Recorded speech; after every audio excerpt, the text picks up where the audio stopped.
Music by DUDE.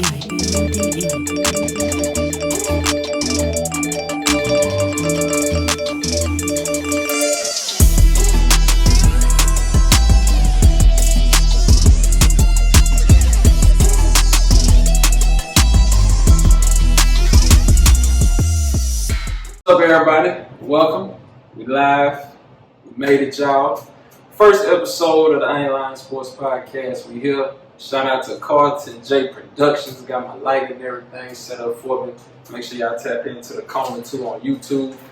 Man, we here. You see the shirt. Forever Mamba, forever legend. We're gonna talk about the greatest player in my eyes, my GOAT. The generational GOATs. Let me go and get this out of the way. Without your feelings.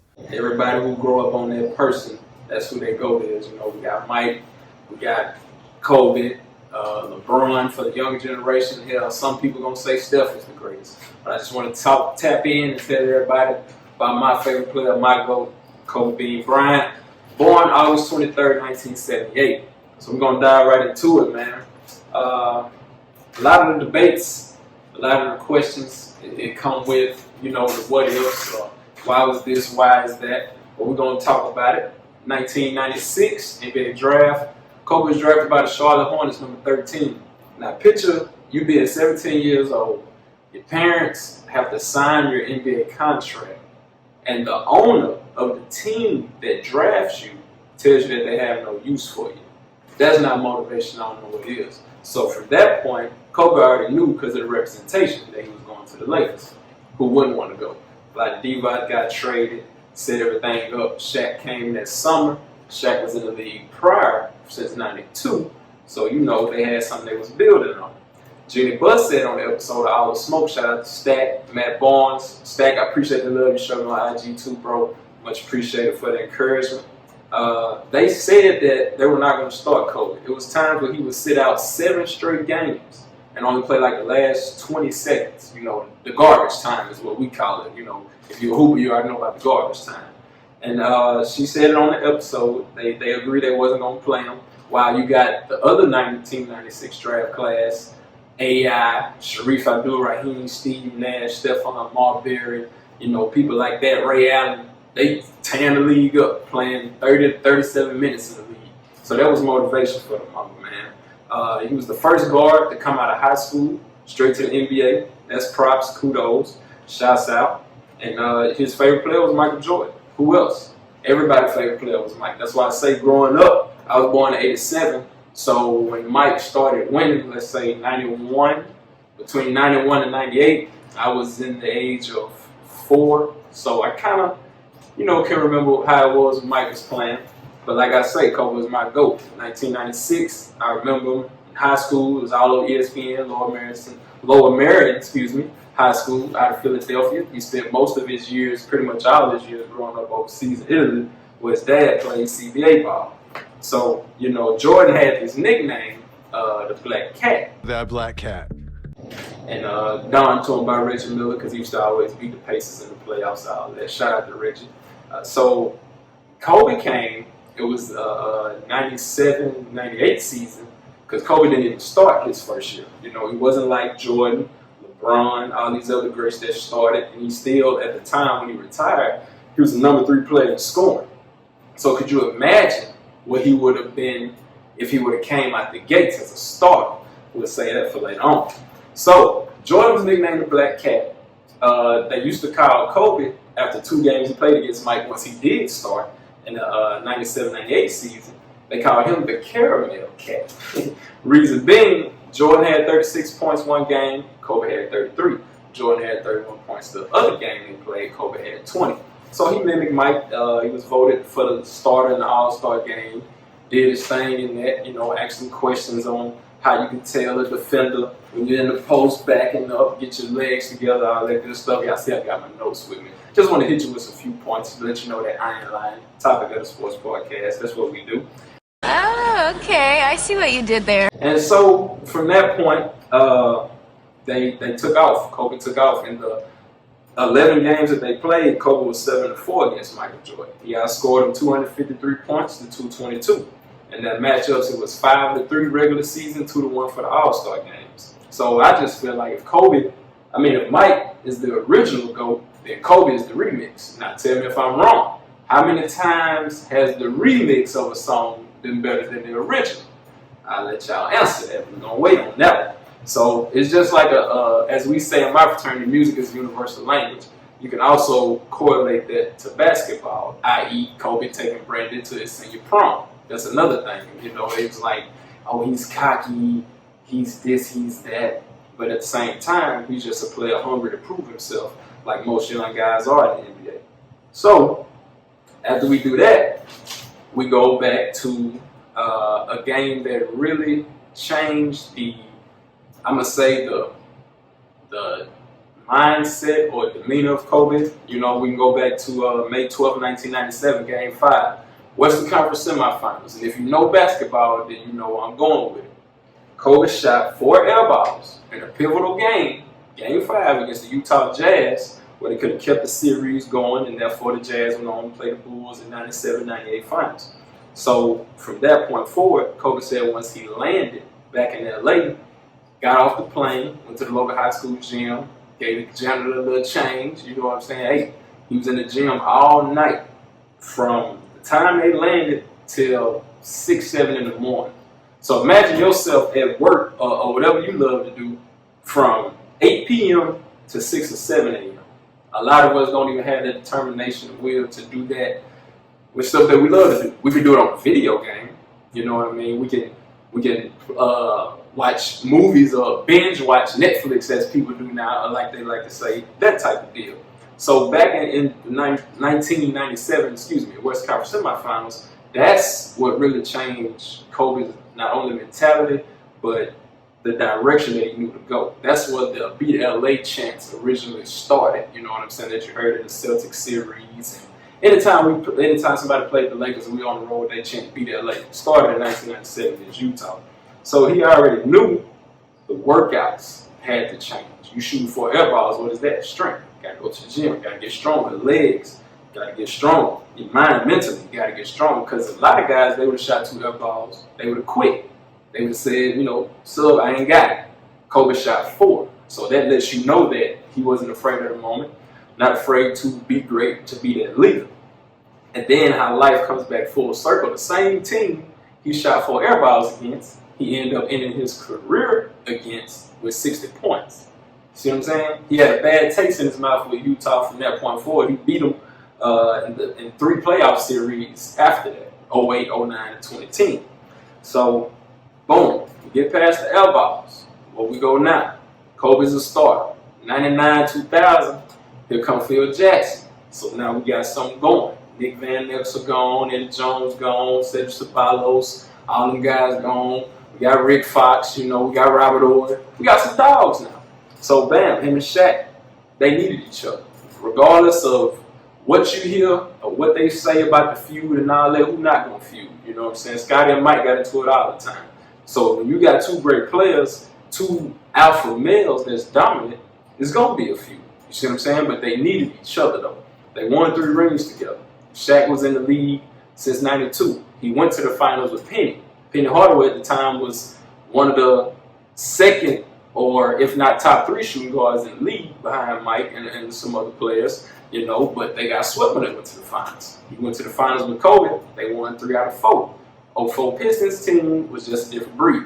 So they won 3 out of 4. Again, like I said, they needed each other. In game 2 of the 2000 finals, Jalen Rose. Jalen! Oh, no. You know, slid under Kobe on the jumper. The Mamba had the worst injury of his career with a sprained ankle. He said that in the book. So he missed the rest of game 2 and he missed all of game 3. Ironically, Shaq was dominating in game 4. Shaq fouls out, 36 points, 21 rebounds. So guess who's left to save the day?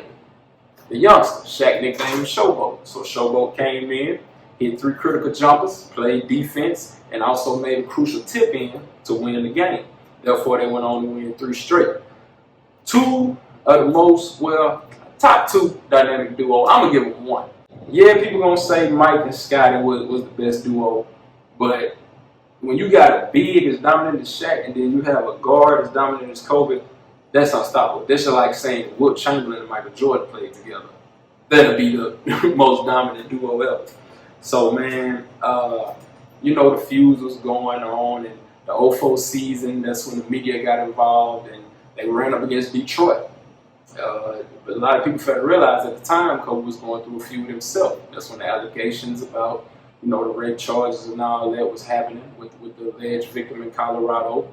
You know, shoot, we gotta realize that's a lot to deal with. Kobe was flying back and forth between 2003-2004 season to Colorado. Hop out the plane, gotta go play the game. He broke an NBA record. Well, set, not broke. He set an NBA record of 12 threes in a single game against the Supersonics in 2004 on their way to the finals. Dealing with all of that turmoil. One of the worst years of his career. You know what I'm saying? And like, shout out to that. That made me respect him more as a person, because when you have somebody accuse you of something that strong and you still can tune in and Mamba mentality, get that focus, that lane of closure of what you need to do to dominate, to be the best player in the league. Because from 96 to 2016, besides the 4 air balls, Kobe was best. I mean, you can go look at the stats, you can debate it, you can try to prove it wrong, we'll talk about that too. But like, for 20 years, he was his own era of basketball, if that makes sense. You know what I'm saying? Started off with Adidas, allegations came, they dropped him, picked up with Nike, boom, here we go on to the next. And also, with that, the allegations and everything he was dealing with in the 2004 year, that's when the Black Mamba got created. Kobe got to go to court and deal with the trials and all this, and the, you know, the infidelities with his wife. You know, God bless his soul, they lost a baby during that time. A lot of people don't know that. So it was real tough. But the Black Mamba come on the court, I don't care who you is, get the fuck out of the way. I'm here to destroy, to conquer, and that was it. You know, he said on an interview with the Knucklehead, shout out to Quinn Richardson, D Miles, y'all show love too, bro, on IG. I appreciate y'all, brothers. Real talk. Keep going, doing what y'all doing. He said in an interview with them that it was, you know, one of the worst times, and shoot, he had to really wake up and understand who he was, and you know, like, just be a better person. So we get Shaq out the way, the feud and everything after the '04 Bad Boys Part 2 Pistons beat him. So from '05, from the '04-'05 season all the way to the '07-'08 season, Kobe Bryant, he really was by himself in a sense. So that's when all of the scoring, and then the more accusations were he's not a team player. Shaq just won the ring in Miami with D Wade, but you know, D Wade was the Finals MVP. So, but everybody criticized and attacked Kobe because he wasn't the Finals MVP in the 3 rings they won together, which is fine. We understand, because he went on to do that, you know, '09, '10. But in the 12-game stretch in the '06-'07 series, '06-'07 season, excuse me, Kobe scored 65, 60, 53, 50, 50, 50, 50, 48, 46, 43, 39, and 34. Never been done, hasn't been duplicated. James Harden had a close stretch to that, but not with those numbers. Kobe got more 40-point games than LeBron and KD, more 50-point games than LeBron, KD, and Steph Curry, and more 60-point games than Michael Jordan and LeBron all combined. And this was at retirement. And also, even now to this day, he still holds that record. So, we move on. '07-'08 season, like I said, first seed in the West, 57-25. Andrew Bynum only played 35 games that year. A lot of people don't realize there was a lot of chatter when Big Perk went down in 2010 Finals Game 7 that he didn't play, but we didn't have our big man the whole rest of the season. As a matter of fact, January 13th was the last game Andrew Bynum played in 2008. So we went the whole playoffs without Andrew Bynum. In the first round, the Lakers swept the Nuggets. In the second round, they beat the Jazz in 6. And in the championship round, they beat the defending champion San Antonio Spurs. A lot of people say, well, he got Paul Gasol. Well, Paul Gasol was a one-time All-Star in 2006 with the Grizzlies. The other 5 Wasn't until he got to LA. He ended up being a 6-time All-Star before he retired. So we're going to say Kobe roster in 08, once they got to the finals against Boston, win 6 games. Tell me if you know some of these people. You got Luke Walton, Sasha Vujacic, Ronnie Terioff, Vladimir Radmanovich. You got Lamar Odom, Ira Newble, Chris Mim, DJ Banger, Kobe Carl, Paul Gasol, Derek Fisher, Jordan Farmar, Andrew Bynum, Kobe, of course, and Trevor Reese. How many people are All-Stars on that team? Just 2. Kobe and Powell. Okay. Boom! Running to the Boston Celtics, who made the biggest trade since trades when they got KG and Ray Allen. So they ran to the Celtics team. It was Ray Allen, Tony Allen, PJ Brown, Sam Cassell, Glenn Davis, Kevin Garnett, Eddie House, Kendrick Perkins, Paul Pierce, Scott Pollard, James Posey, Leon Poole, Rondo, Gabe Pruitt, and Brian Scalabrine. And Kobe still won 6 games with that team. 08 happens, you know, he said to this day that was one of the worst losses of his career. You know, he said that on the Knuckleheads podcast. Shout out to Q Rich and D Miles again. One of the worst losses of his career. 09, we come back, we see Orlando. Dwight Howard and the crew. That was another MVP run season, if you ask me, for the Mamba. Ran into them. 2010, we got our revenge. So, a lot of people say that, well, Kobe shot the ball too much. Well, if you got, you know, the Smush Parkers and the Kwame Browns and the Vladimir Radmanoviches on the team, who gonna pass it to one of them? Would you rather have Sasha Vujacic or Steve Kerr? You know, John Paxson or Jordan Farmar? You know what I'm saying? B.J. Armstrong or Derek Fisher. It all correlates with just the way the game was played, the timing, the errors. You know, everything is about error. That's why I said you have generational GOATs. Bill Russell is a generational GOAT. Kareem, Magic. But the Mamba is my GOAT. You see what I'm saying? And it's just from the impact with the dedication, the determination. Man, growing up in high school, that's all we knew. You know, from 01 to 03, even when Mike came back and played for the Wizards on that, whatever he was trying to do, Kobe won 2 rings. And true enough, in 96 and 98, Jordan won 2 rings when Kobe first got his lead. But then again, let's just say if Kobe had that opportunity to come out of the gates as a starter, like an AI, a Ray Allen, a LeBron, hell, Vince Carter was even a starter coming out. You know, all those greats that you know, if Kobe had that chance, would he pass Kareem as the #1 scorer in NBA history? He was number 3, LeBron number 3 now, so he's at 4, still top 5. So that shows a lot of credit, man, a lot of hard work, determination. He wanted 8 rings. He got 5, went to 7 finals. It's pretty good, especially when you got the mentality and the will and the driving force to not only try to help your teammates be better, but you yourself has to be better. Played through a plethora of injuries, then got his finger snapped back in place by Gary Vitti numerous of times, you know, on the sideline. Hell, even the 2010 championship, the index finger was taped up. Had to learn how to shoot off, you know, release the ball with his middle finger. Go back and look it up. You can Google it. So, man, in a day's time, just the impact, like I say, you know, the encouragement, the motivation, even after retirement that he showed, it was really helpful to me in my life. Even when he passed, it was very emotional. I never forget January 26, 2020. We were having a gender reveal at my house. My big brother, best friend, Cortez, he was there with me. Shout out to Cortez. And we just sitting in the man cave, chilling. My wife comes in, boom, babe, Kobe Bryant died. And in all honesty and actually, I told her, get the fuck out of here, stop playing. Like, you know, honest truth. I was like, quit playing with me. Like, don't even do that right now. But prior to that, when me and my brother was in the room talking, you know, gender reveal, I'm like, I had 2 girls at the time. And I'm like, man, I want a son. I said, man, I'm gonna put my Kobe jersey on. Then she come in with this news. And I'm like, man, stop playing. At the time, the Pro Bowl was on. So we watching the Pro Bowl. I'm like, man, ain't nobody said nothing. Go to your Instagram. Go to Facebook. Let's hit Google. We check. Man, that announcer came on that TV.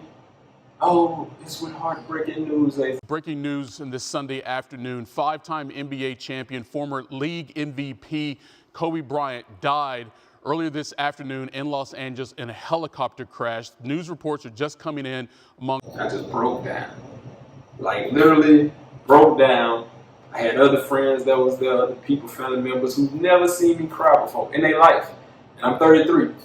And man, it was an emotional roller coaster. And from that point on, I knew the impact that Kobe had not only on my life, but just around the world. You like even now to this day, like you Google Kobe Bryant or YouTube videos, all his videos on YouTube over 1 million views because a lot of people didn't know him, a lot of people did know him, a lot of people misunderstood him, took him for what it was that the media proclaimed him to be, and it was just, you know, I'm trying to hold it back now because he was a good dude, man. And you have a lot of real people in this world that you meet, come in contact with, whether it's celebrities, whether it's your co-workers, your family members, your cousins, your friends. You don't take that for granted. You tell people every day you love them, you keep moving, and you know, you just be the best person you could be. When we talk about the Mamba mentality, I got the book right here. Just want to read y'all how he broke it down. Initially, I thought the phrase Mamba mentality was a catchy hashtag that I'd start on Twitter. Something witty and memorable, but it took off from there and came to symbolize much more. The mindset isn't about seeking a result, it's more about the process of getting to that result. It's about the journey, the approach, it's a way of life. I do think it's important in all endeavors to have that mentality. Whether I hear an elite college or NBA player or Fortune 500 CEO reference the Mamba mentality, I find it very meaningful when I see people talk about finding inspiration in it. Makes all my hard work, all of the sweat, all of the 3 a.m. wake-ups feel worth it. That's why I put together this book. All these pages incorporate lessons, not just lessons on basketball, but also on the Mamba mentality. So, with that being said, that's something that we all can take in, aspire to be great at what it is. Kobe said in another interview I was watching earlier today, if Shaq had that, you know, mindset just to, you know, get up and work out, shout out to Shaq, just to be in shape or, you know, work hard for everything, Shaq would be the best player ever. You know, I was having an argument, not an argument, but me and a debate just was talking. One of my other brothers, Henry, shout out to Henry. I was like, man, if Shaq could make 70% or could make at least 70% of his free throws, Shaq would have averaged 40 points. You know what I'm saying? It wouldn't have been no question about that. And those two guys together, again, to me, is the most dominant duo in NBA history. Because once they got on the same page, even against Detroit, it's kind of like they didn't run out of gas, but, you know, stuff just built up over time. You just got to let it go, man. It's like a bad relationship, like a bad tie, like a bad car. That tie stay bald. Hey, either get a new one or we finna run off the road.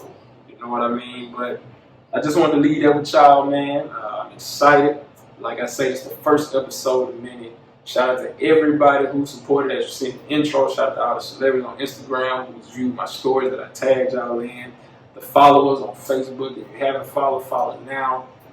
We're going to take this thing off, man. And just know I ain't lying. It's going to be a world-name brand. And we're going to keep the party going. Thank y'all for tuning in. Again, this is my dedication to the Mamba. You see I got the shorts on too. And yeah, we're going to keep moving forward, man. My mentality. What can I say? Mamba out.